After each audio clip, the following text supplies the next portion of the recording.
Olá, muito bom dia. Estamos aqui iniciando esta videoaula, cujo tema é a NR1. Vamos iniciar aqui, então, comentários da NR1, item por item. Certo? Então, vamos apresentar o PDF da NR1.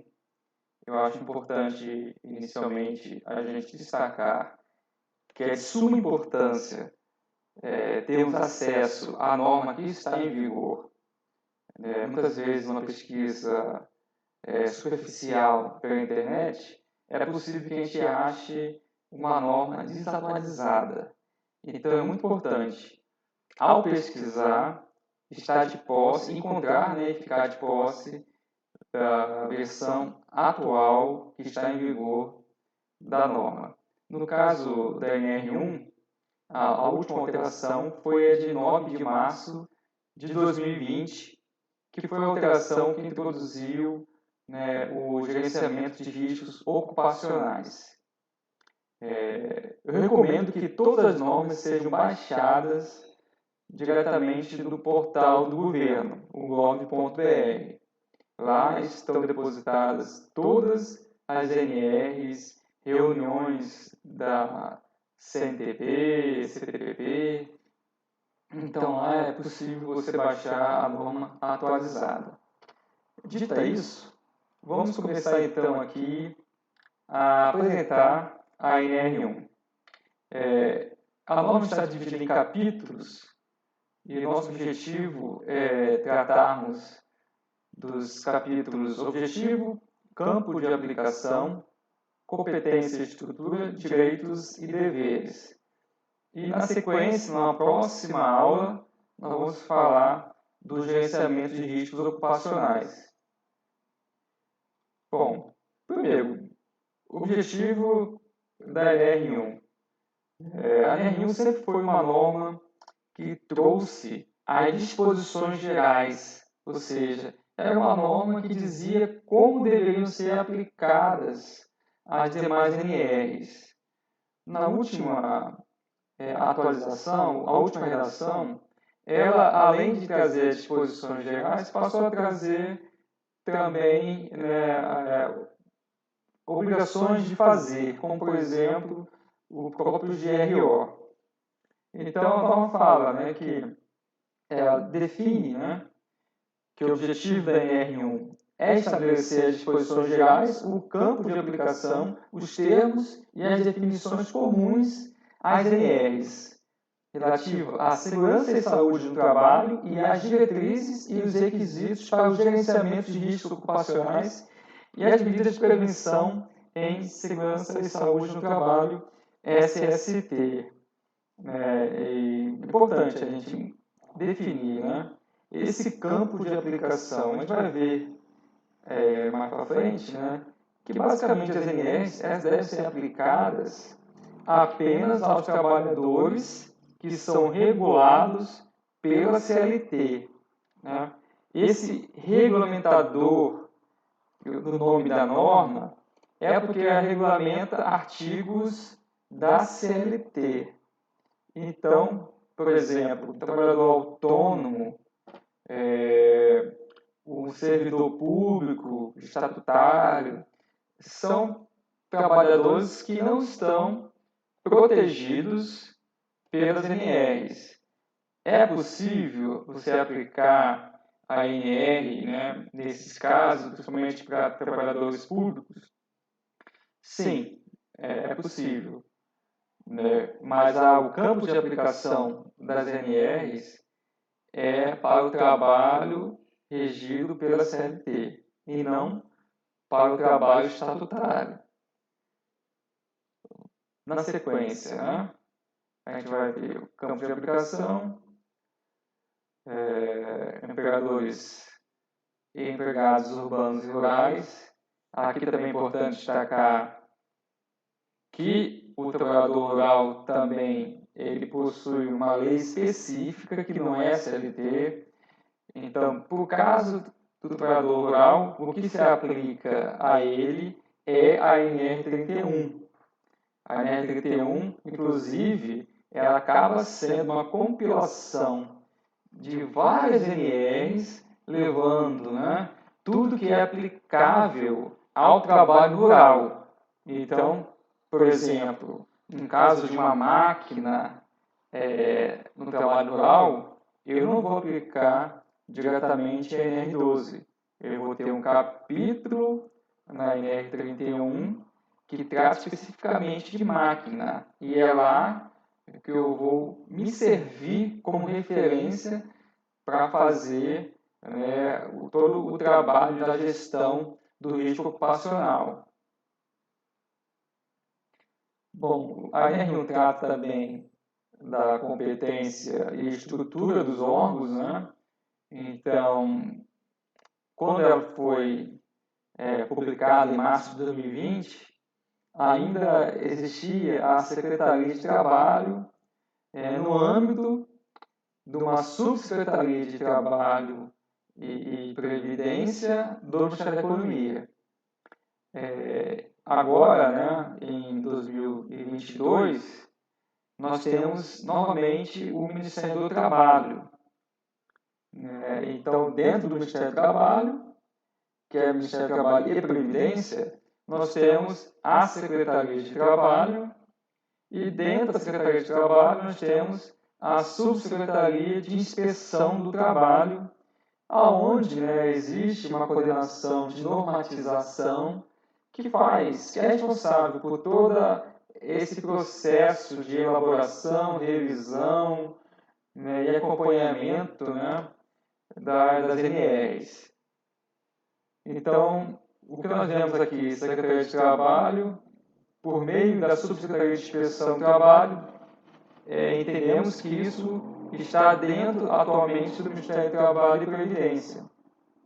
Mas compete, então, à Secretaria de Trabalho do Ministério do Trabalho e Previdência formular e propor todas as diretrizes, normas, a forma de atuação e a supervisão dessa atuação nas atividades da área de SST. Okay? A NR1 também traz a figura da CAMPAT, que é a Campanha Nacional de Prevenção de Acidentes do Trabalho, que nos últimos anos ela vem sendo trabalhada de uma forma mais intensiva, Até no último ano, 2020, foram feitas diversos seminários online. Hoje você consegue acessar todo o conteúdo que foi produzido na CAMPAT 2020 no YouTube, no canal da Escola Nacional de Inspeção do Trabalho. Bastante conteúdo tratando de diversos temas relacionados à segurança e saúde no trabalho. Também é uma previsão da NR1 que compete à CETRAB, coordenar e fiscalizar o PAT, Programa de Alimentação do Trabalhador, que é de suma importância também porque ele estabelece requisitos de como deve ser fornecida a alimentação ao trabalhador, tanto nas questões relacionadas a vale-refeição, tem vale-alimentação e até a alimentação in natura, que é quando a empresa fornece uma cesta básica ou até mesmo uma refeição. Então, aí no PAT, temos os requisitos nutricionais que essa alimentação deve ter. Outro ponto também que compete a CETRAB, através da CIT, da SubCIT, promover a fiscalização do cumprimento dos preceitos legais e regulamentares sobre segurança e saúde no trabalho em todo o território nacional.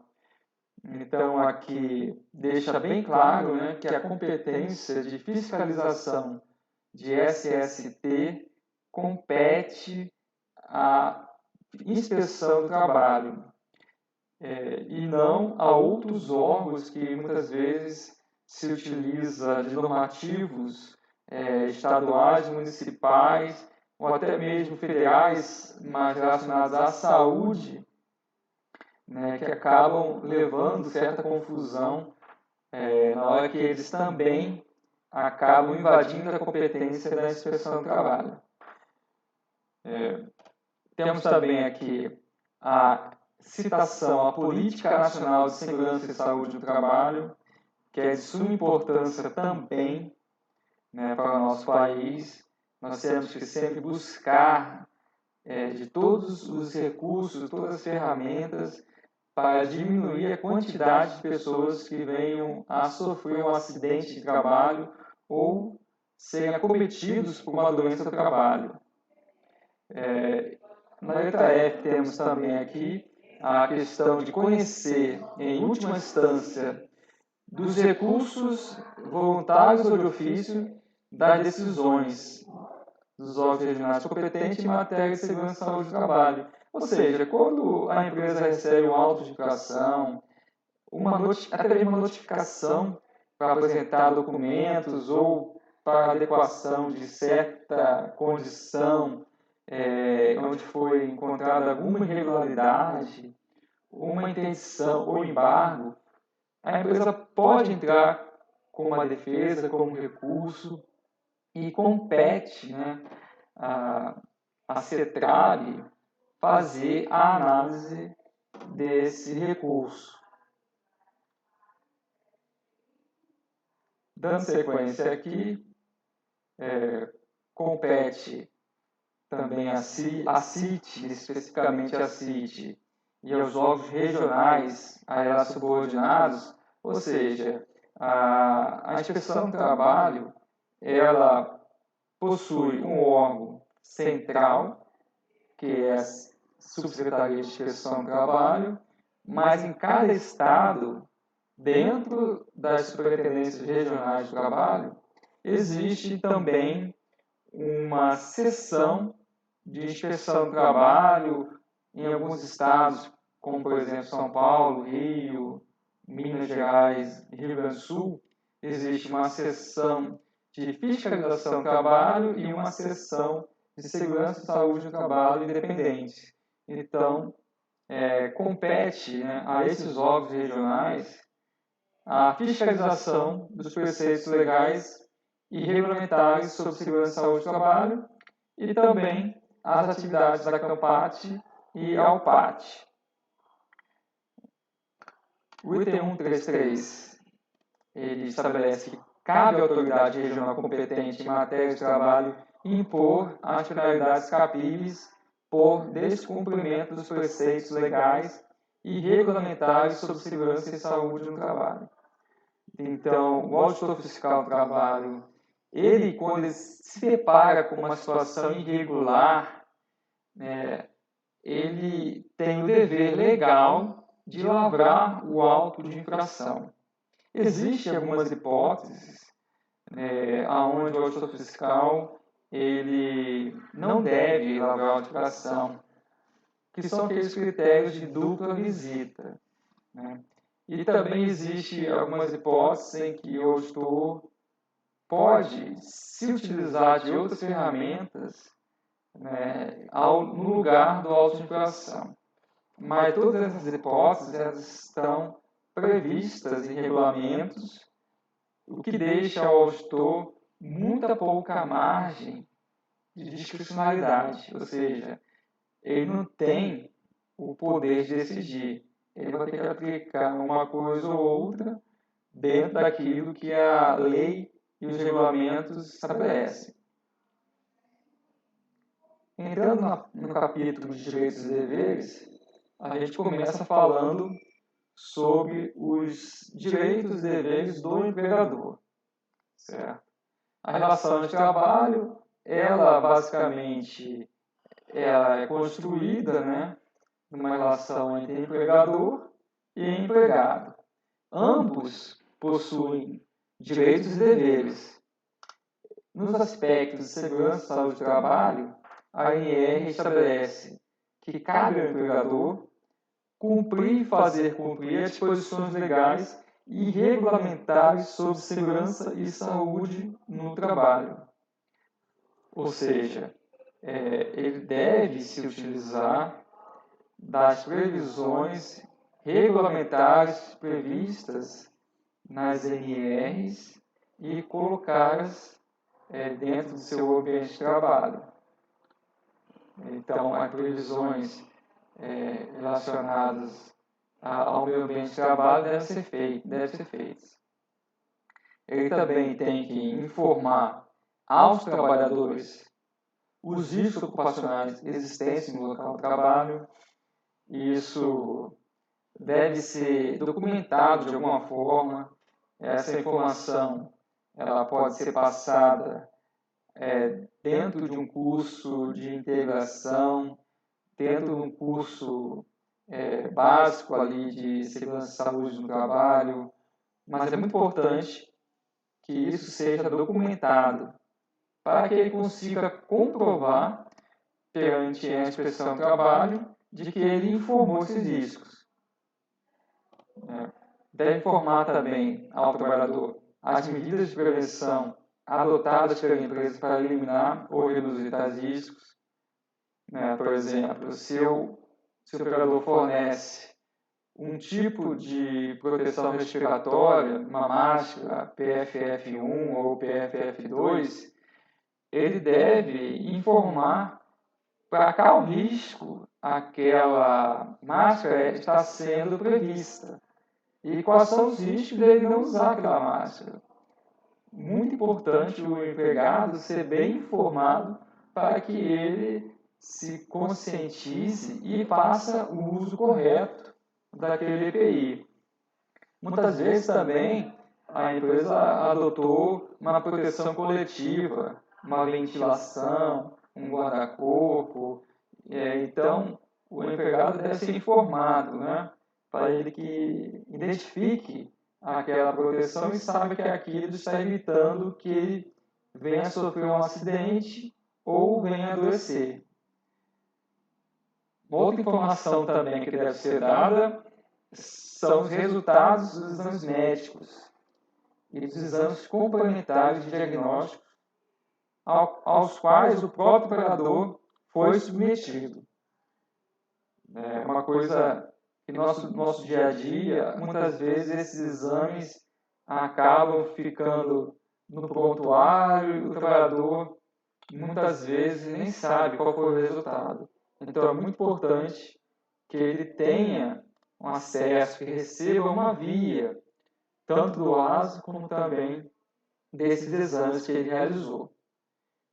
E, por fim, aqui, o trabalhador ele deve também informar os resultados das avaliações ambientais.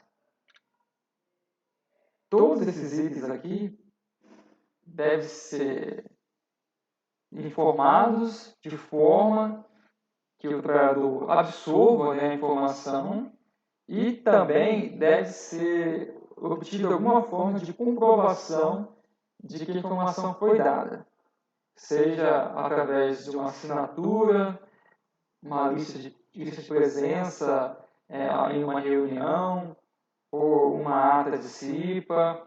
Então, o empregador deve-se também cumprir a obrigação e produzir prova de que cumpriu. Um outro dever do empregador também consiste em elaborar ordem de serviço sobre segurança e saúde no trabalho. Então, essas ordens de serviço basicamente são relacionadas à atividade daquele trabalhador, relacionando todos os riscos a que ele está submetido e também estabelecendo todas as medidas de controle, como, por exemplo, EPIs, EPCs e outras maneiras de controle daquele risco ocupacional. O trabalhador, por sua vez, ele deve cumprir todas as disposições legais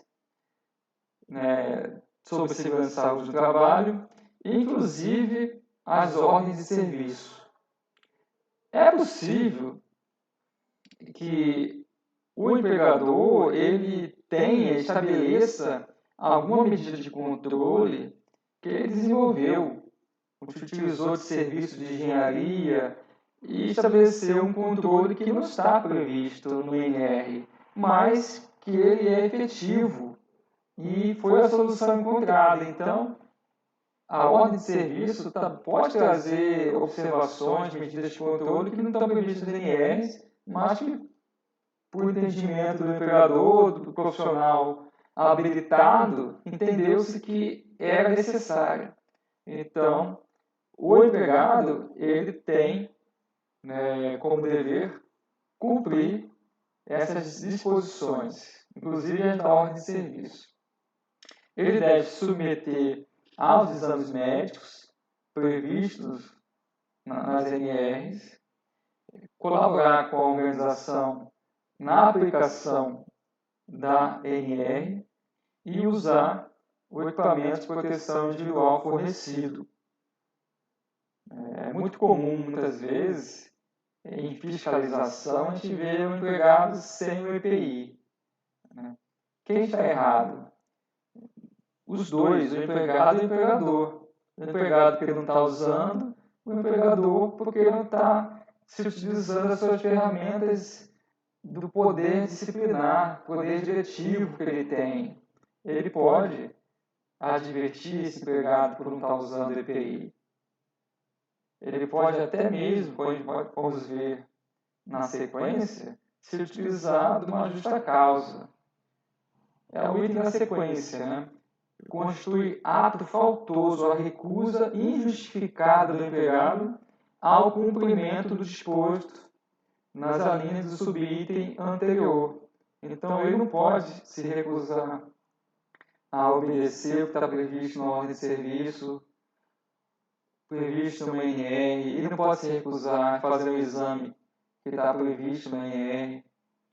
Ele tem que colaborar com a aplicação da NR e tem que usar a EPI.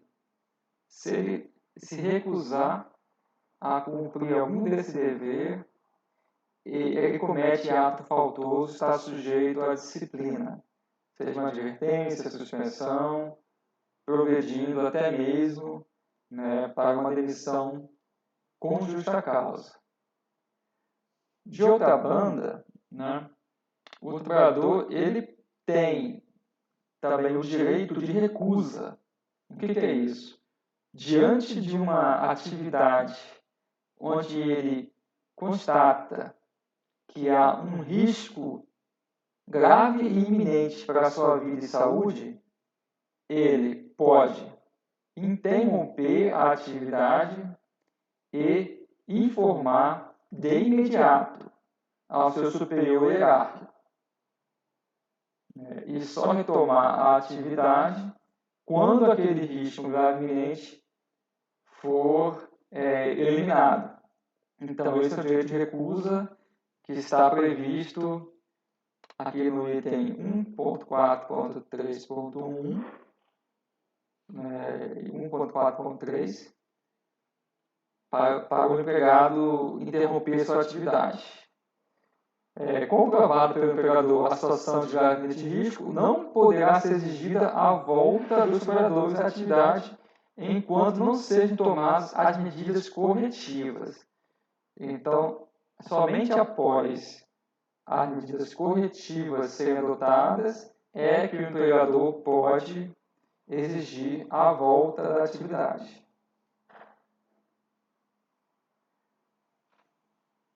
Na sequência, todo trabalhador, ao ser admitido ou quando mudar de função que implique em alteração de risco, deve receber informações sobre. Então, é importante a gente entender aqui que o que tem de importante nesse item é a alteração de risco. Eu posso, talvez, mudar de função e os riscos serem os mesmos. Então, eu não tenho que, novamente, prestar informações.